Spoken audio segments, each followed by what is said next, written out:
पांडव वारनव्रत में है? हाँ, वारनव्रत। और माता कुंती? वो भी उन्हीं के साथ है। देवी कुंती के सम्मान में वारनाव्रत में एक समारोह रखा गया है। सुना है कुमार दुर्योधन ने पुरोचन से एक अति सुंदर महल पांडवों के लिए बनवाया है।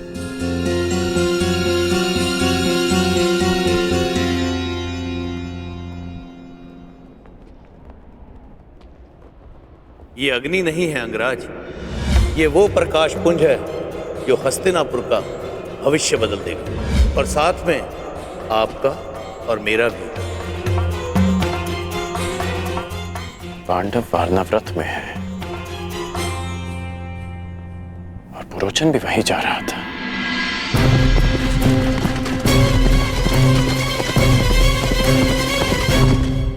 और मित्र दुर्योधन के मन में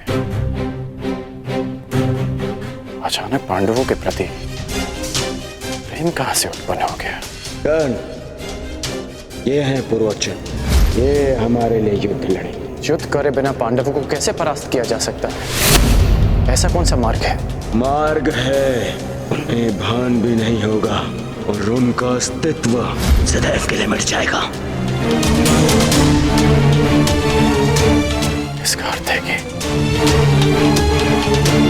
वारनाव्रत में षड्यंत्र रचा जा रहा है।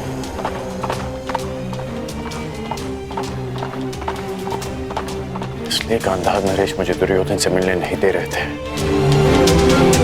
कहीं वासुदेव इसी कपट की अग्नि के विषय में सचेत तो नहीं कर रहे थे मुझे? क्या सोच रहे हो पुत्र? कुछ नहीं पिताश्री, मुझे शीघ्र जाना होगा। कहां?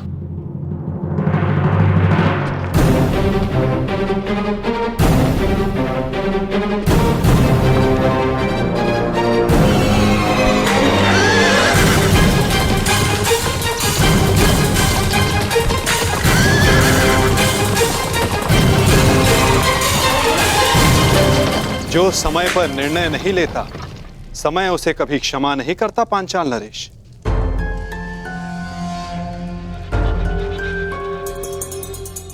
अग्नि को गर्भ मानकर पूर्ण आहुति प्रदान करे ऋषिवर। अवश्य।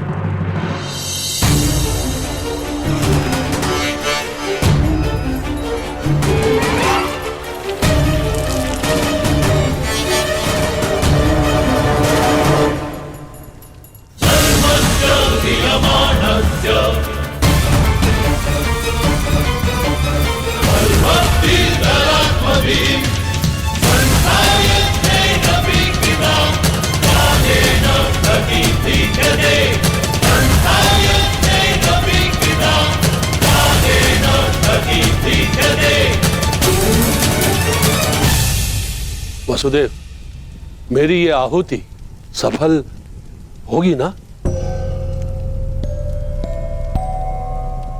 ये मैं कैसे बता सकता हूं पांचाल नरेश? जब आप जानते ही नहीं थे, फिर ये सुझाव क्यों दिया? मैंने तो वही कहा जिसका वर्णन पवित्र वेदों में है। नहीं, आप मेरा यज्ञ भंग करना चाहते थे। मैं जानता हूं वसुदेव, आप द्रोणाचार्य को सुरक्षित रखना चाहते हो। मैं ये कैसे भूल गया? कैसे भूल गया कि उन पांडवों के संबंधी हो आप। हस्तिनापुर को मेरे प्रतिशोध से बचाना चाहते हो आप, और मुझे असफल देखना चाहते हो आप। अपने क्रोध के अश्वों को संभालिए पांचाल नरेश। यज्ञ भंग करने की इच्छा रखने वाले पूर्ण आहुति का समय आने तक की प्रतीक्षा नहीं करते। मैं ना हस्तिनापुर के पक्ष में हूं, ना पांचाल के। मैं तो नियति के पक्ष में हूं, धर्म स्थापना के पक्ष में हूं।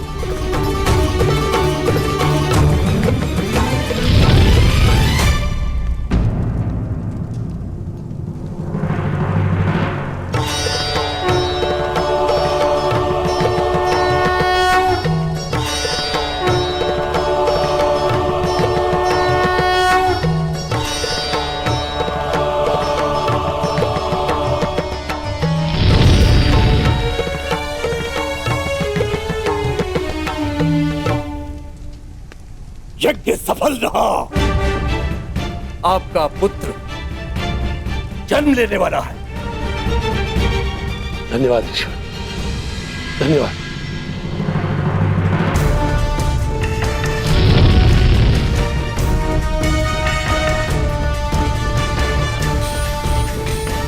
मुझे क्षमा कर देना वासुदेव, मेरे समक्ष एक समस्या उत्पन्न हो गई थी। उसी क्षण आपका आना हुआ। ये संयोग नहीं था, ये प्रारब्ध था। आप यहां मेरी सहायता के लिए आए हो। ना कुछ संयोग होता है, ना कुछ प्रारब्ध।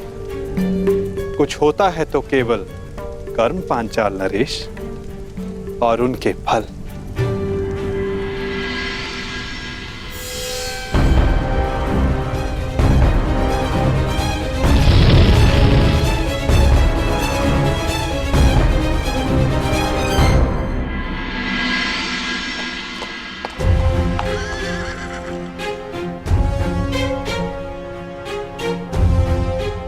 बड़ा दुख होता है।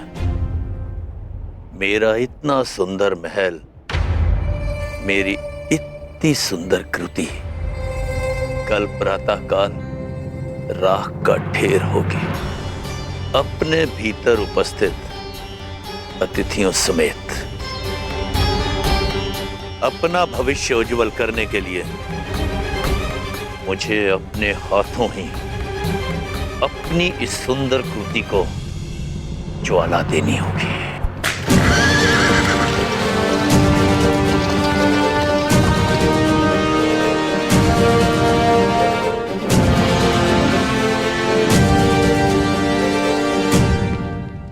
प्रणाम युवराज।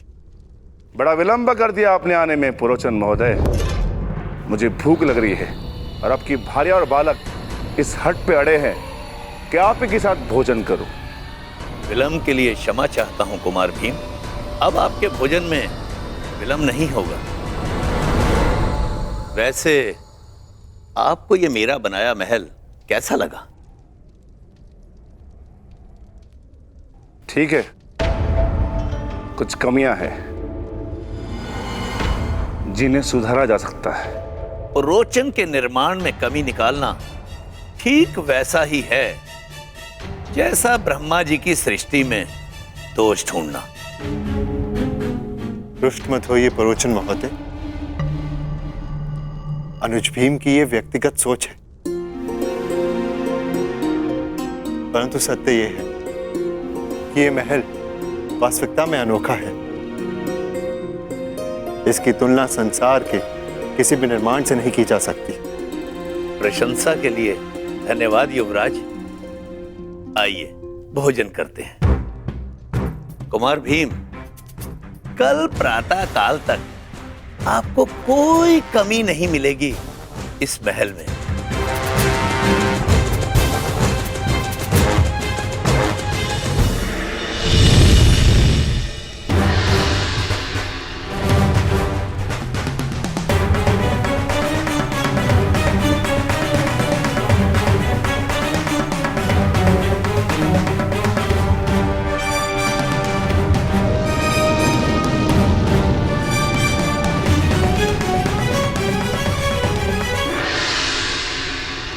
अग्नि कुंड से उत्पन्न अग्नि की भांति अधीर,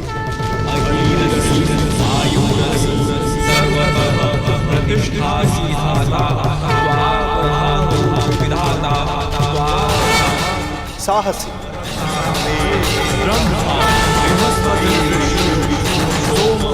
भव्य और विनाशक आपका ये पुत्र धृष्टद्युम्न कहलाएगा।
स्वागत है पुत्र। दृष्ट तुम मेरी कठोर तपस्या का फल हो। तपस्या का फल उद्देश्य पूर्ति पर ही प्राप्त होगा। मेरे जन्म का उद्देश्य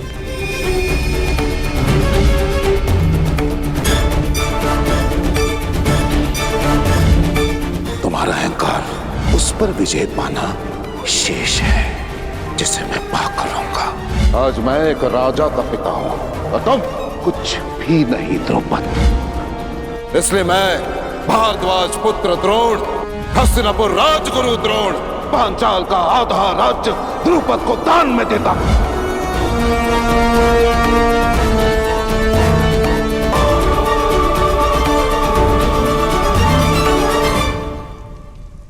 अपने पिता का प्रतिशोध पूरा करना। मेरे हृदय में जो प्रतिशोध की अग्नि जल रही है, उस अग्नि में मुझे द्रोण की आहुति चाहिए। तुम्हें अपने पिता का मान सम्मान और प्रतिष्ठा और पांचाल का गौरव और वैभव फिर से लौटाना होगा। आपकी तपस्या पूर्ण होगी पिताश्री, आज्ञा दीजिए। यज्ञ अग्नि से जन्म लेने वाले यज्ञसेन दृष्टद्युम्न, संसार में जन्म लेने वाले किसी न किसी कारणवश जन्म लेते हैं, परंतु लक्ष्य साधने का एक समय निश्चित होता है।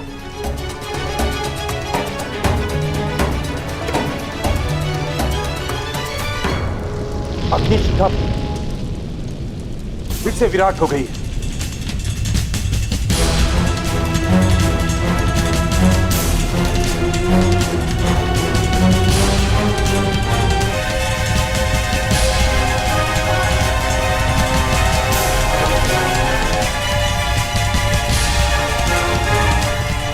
प्रतीत होता है कि आज अग्नि बहुत अधीर है मुनि। आज जैसे अग्नि का सर्वत्र साम्राज्य है, हर दिशा, हर ओर भिन्न भिन्न प्रकार की अग्नि गर्जना कर रही है। प्रतिशोध की अग्नि,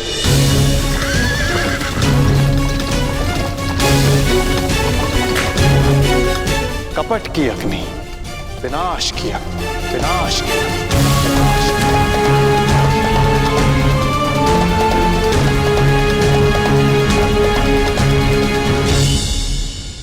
सब तैयार है ना? मसाले ठीक से डाल दिए थे?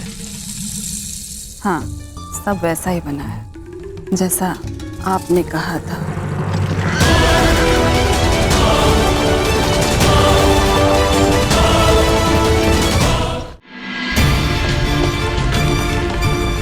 पांचाल नरेश, ये गुफा और अधिक समय तक नहीं रह पाएगी, अर्थात इस यज्ञ को समाप्त करने की अनुमति दें। यज्ञ प्रारंभ किया है तो उसके संपन्न होने की भी प्रतीक्षा करनी होगी।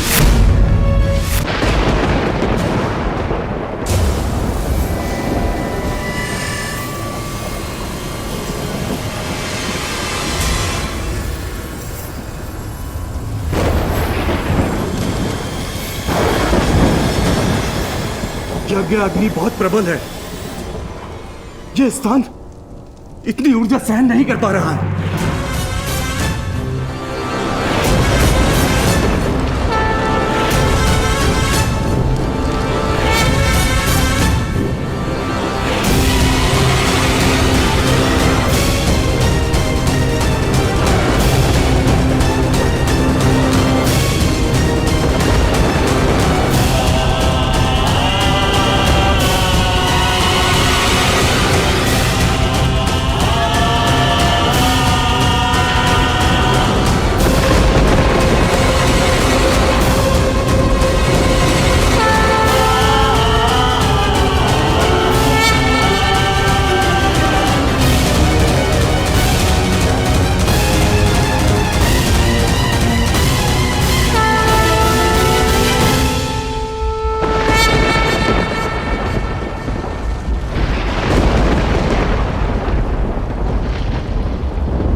सबको ज्ञात है कि तुम आ रही हो, कुछ नहीं जानते कि तुम आ रही हो। परंतु सबको तुम्हारी प्रतीक्षा है, क्योंकि नियति तुम्हारे आगमन की प्रतीक्षा कर रही है।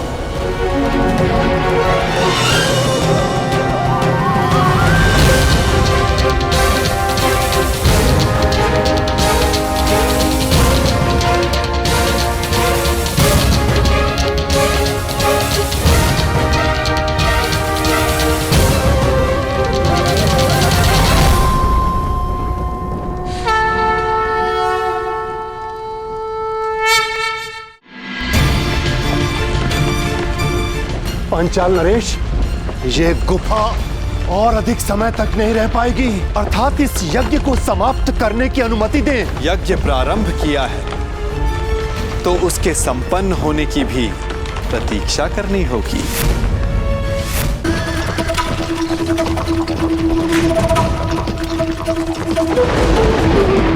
पांचाल नरेश, ये गुफा और अधिक समय तक नहीं रह पाएगी। ये अग्नि सबको निगल जाएगी, सबको निगल जाएगी। पांचाल नरेश, आप यज्ञांशी हैं, अर्थात इस यज्ञ को समाप्त करने की अनुमति दें। अग्नि को गर्भ माना है ना, तो उसके तप को भी सहना होगा। पांचाल नरेश, यज्ञ प्रारंभ किया है तो उसके संपन्न होने की भी प्रतीक्षा करनी होगी। जीवन में कभी नियति पर विश्वास किया है? ईश्वर में आस्था रखी है? तो फिर अब विश्वास करो। आज नियति का चक्र अपना मार्ग बदलेगा। आज की रात्रि विश्वास की रात्रि है, परिवर्तन के प्रथम सोपान की रात्रि है। ईश्वर के सामने नियति के समक्ष समर्पण की रात्रि है।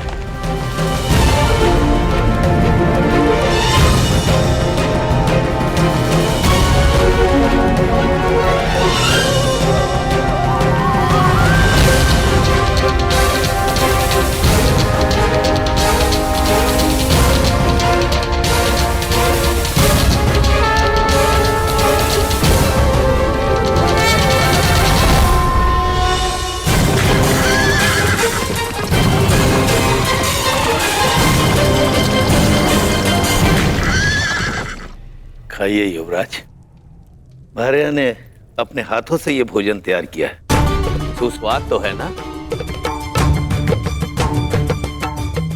आप रहने दीजिए, हम स्वयं ले लेंगे। नहीं नहीं युवराज माता, आपको, युवराज और इनके भ्राताओं को भोजन कराना तो परम सौभाग्य की बात है। और कौन जाने कि फिर ये अवसर मिले या ना मिले।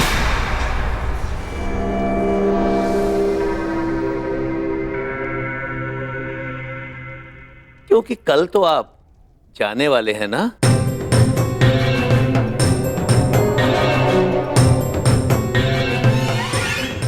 अर्थात कल वर्णावत में आपका सत्कार होगा ना? फिर आपके पास कहां समय शेष होगा इस निर्धन का सत्कार लेने का? मैं आज कृतार्थ हुआ और मेरा ये भवन भी कृतार्थ हुआ जिसमें आपका आगमन हुआ। ठीक है, तो आप भी यहाँ विराजिए। नहीं नहीं राजमाता, राज परिवार के साथ बैठकर भोजन करने का सामर्थ्य और दुस्साहस मुझ में कहां। पहले आप तृप्त हो जाइए, उसके बाद प्रसाद समझकर हम भी खा लेंगे।